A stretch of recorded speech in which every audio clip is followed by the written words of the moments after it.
हमारा जो thermodynamic system है वो क्या कर रहा था, उसके अंदर काफ़ी सारे सिस्टम आ रहे हैं। उन सिस्टम को डिस्क्राइब करने के लिए हम लोग क्या कर रहे होते हैं, हमें स्टेट वेरिएबल्स रिक्वायर होते हैं। अब स्टेट वेरिएबल्स क्या होते हैं, हर सिस्टम के लिए डिफरेंट होते हैं। स्टेट वेरिएबल्स हम कह सकते हैं कि वो वेरिएबल्स होते हैं जो किसी भी सिस्टम की को डिस्क्राइब कर रहे होते हैं, उसको बता रहे होते हैं, उसकी पूरी इन्फॉर्मेशन दे रहे होते हैं।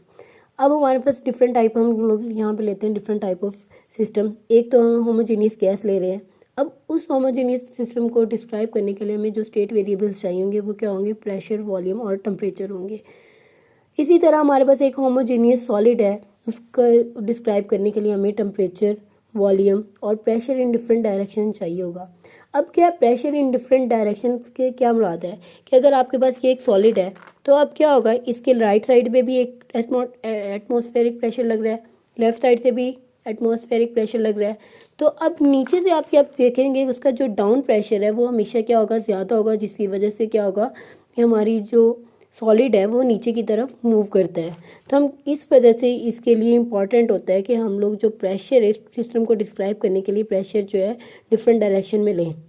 फिर इसके बाद थर्ड हमारे पास सिस्टम होता है homogeneous mixture of several chemical compound. ठीक है, अगर आप एग्जांपल ले लो, एक बालून है, बालून को आप जब फुलाते हैं उसके अंदर सेवरल केमिकल कंपाउंड्स आ जाते हैं। हम उसको फुला रहे हैं तो उसके अंदर वाटर वेपर प्रेशर्स भी आ गए, टेम्परेचर भी हो गया, प्रेशर भी हो गया। तो हम यहाँ पे उस सिस्टम को डिस्क्राइब करने के लिए क्या करेंगे, हमें प्रेशर भी चाहिए, वॉल्यूम भी चाहिए, टेम्परेचर भी चाहिए और concentration of different chemical compounds भी फाइंड होगी, तो तभी हम इस सिस्टम को कम्प्लीटली डिफाइन कर सकते हैं। फिर हमारे पास फोर्थ सिस्टम आ जाता है सिस्टम कंटेनिंग मूविंग पार्ट्स, कि ऐसा सिस्टम जिसके अंदर मूविंग पार्ट्स हों। ठीक है, इसकी एग्जांपल आप ऐसे ले लो कि अगर आपके पास एक वाटर बॉटल है, उसके अंदर कोई इंक ड्रॉप डाल देते हो। अब आप देखो कि वो इंक ड्रॉप जो है वो क्या करेगा, आहिस्ता आहिस्ता फैलेगा, उस पर मूव कर रहा होगा। तो इस सिस्टम को डिस्क्राइब करने के लिए हमें प्रेशर चाहिए, वॉल्यूम चाहिए, टेम्परेचर चाहिए और velocity of the moving part, जो चीज़ मूव कर रही है उसकी वेलोसिटी हम फाइंड करेंगे, तभी हमारे पास क्या होगी, complete description of a system आ जाएगी। फिर उसके बाद आ जाता है किसी तरह आप एग्जांपल ले लो कैपेसिटर की। कैपेसिटर में जो स्टेट वेरिएबल है वो क्या है, इलेक्ट्रिक फील्ड है। अब हम आ जाते हैं टाइप्स ऑफ स्टेट वेरिएबल। हमारे पास two types of state variables होते हैं, एक इंटेंसिव और एक एक्सटेंसिव। इंटेंसिव क्या होता है, जिसमें हमारे पास जो क्या होता है, इंडिपेंडेंट ऑफ साइज होता है।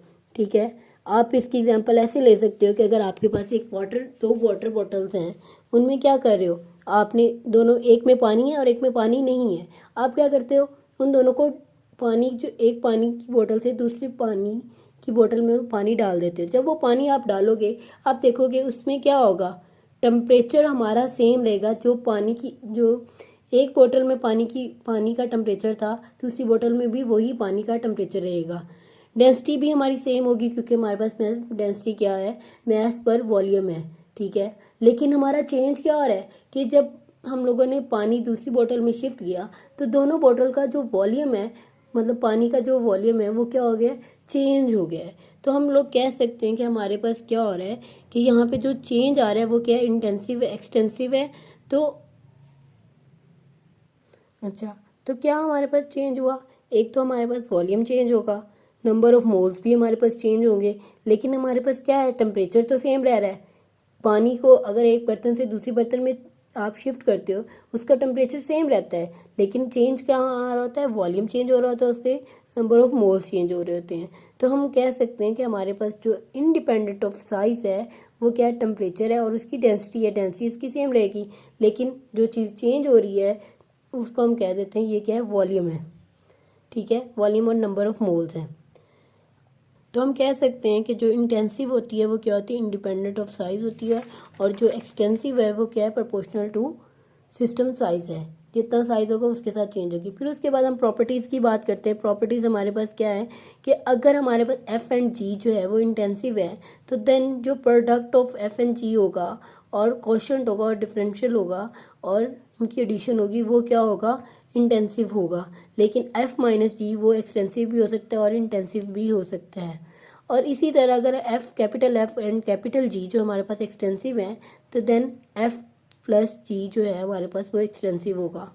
ठीक है, बट जो क्वोशंट होगा और जो डिफरेंशियल होगा वो क्या इंटेंसिव होगा। इसी तरह अगर हम लोग एक्सटेंसिव और इंटेंसिव का प्रोडक्ट लें, क्वोशंट लें और डिफरेंशियल लें तो वो हमारे पास क्या आएगा, एक्सटेंसिव होगा। अब हमारे पास इक्वेशन ऑफ स्टेट होती है। अब हमें पता है कि हमारे पास कोई भी आइडियल गैस है तो अगर उसके लिए हमारे पास क्या होता है, स्टेट वेरिएबल्स प्रेशर, वॉल्यूम और टेम्परेचर होते हैं। अगर हमें वॉल्यूम पता है और प्रेशर पता है तो हम टेम्परेचर फाइंड कर सकते हैं। इसी तरह हमें वॉल्यूम पता है, टेम्परेचर पता है तो हम लोग उसका प्रेशर फाइंड कर सकते हैं। तो हम ये जो सिस्टम है ये क्या होते हैं, जो स्टेट वेरिएबल्स होते हैं किसी भी सिस्टम के, वो इंडिपेंडेंट नहीं होते, वो डिपेंड कर रहे होते हैं एक दूसरे के ऊपर। इसको डिस्क्राइब करने के लिए हम लोग क्या करते हैं, एक इक्वेशन यूज़ करते हैं। हम उस इक्वेशन को क्या कहते हैं, equation of state. The thermodynamic state variables are not independent but related by an equation is called equation of state. तो एफ फंक्शन है P V T is equal to 0 कि मतलब जो हमारा जो स्टेट इक्वेशन ऑफ स्टेट है वो किसका फंक्शन है, प्रेशर, वॉल्यूम और टेम्परेचर का। अब अगर आपसे कोई पूछता है कि इक्वेशन ऑफ स्टेट क्या है तो आप कह देते हो P V is equal to N R T. तो ये कहना ठीक नहीं है क्योंकि हमारे पास क्या है कि P V is equal to N R T, ये हमारे पास क्या है, आइडियल गैस की इक्वेशन है। ये पूरी इक्वेशन ऑफ स्टेट नहीं है, ये क्या है, एक पर्टिकुलर टाइप है, ठीक है। इसी तरह अगर हमारे पास जो इक्वेशन ऑफ स्टेट है आइडियल गैस के लिए वो क्या है, P V is equal to N R T. और रियल गैस की अगर हम बात करते हैं तो हमारे पास इक्वेशन जो है वो चेंज हो जाती है, P plus A N square divided by volume square bracket close V minus N B is equal to N R T. ये क्या हमारे रियल गैस के लिए है और वो आइडियल गैस के लिए है। अगर हम कंप्लीटली उसको डिस्क्राइब करें तो हम उसको कहेंगे कि हमारे पास एफ फंक्शन है किसका, पी वी टी का। ये हमारे पास क्या है, इक्वेशन स्टेट ऑफ इक्वेशन है, इक्वेशन स्टेट है, ठीक है।